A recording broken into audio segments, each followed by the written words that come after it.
नमस्कार। आइए देखें फरवरी 2026 की वो सारी जरूरी खबरें जो आपके एग्जाम के लिए बहुत काम की हैं।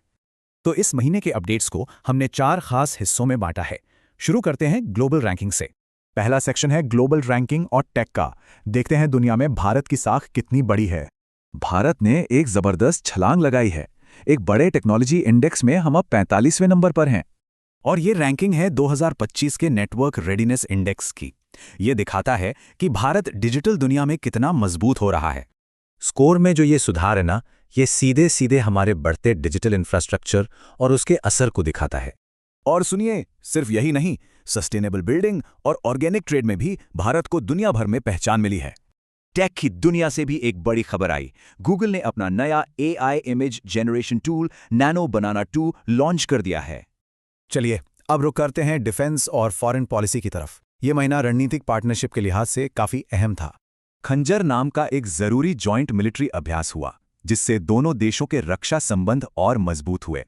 तो ये इसका 13वां एडिशन था जो असम में हुआ। इसका फोकस था काउंटर टेररिज्म ऑपरेशंस पर। इस टाइमलाइन को देखिए।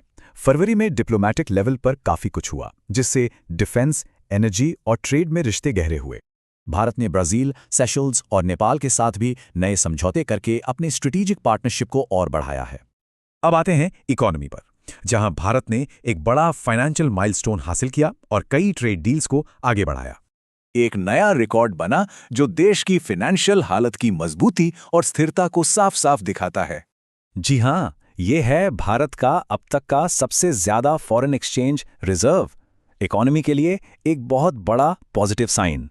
फ्री ट्रेड एग्रीमेंट्स पर भी अच्छी प्रोग्रेस हुई। गल्फ कॉपरेशन काउंसिल और इजराइल के साथ बातचीत आगे बढ़ी। इंटरनेशनल टैक्सेशन में भी एक बड़ा डेवलपमेंट हुआ। फ्रांस के साथ टैक्स ट्रीटी से MFN क्लॉज हटा दिया गया है। और आखिर में बात करते हैं स्पोर्ट्स और अवार्ड्स की।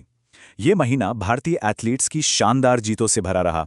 बैडमिंटन से लेकर एथलेटिक्स और शूटिंग तक भारतीय खिलाड़ियों ने हर जगह जबरदस्त जीत हासिल की और नए रिकॉर्ड बनाए।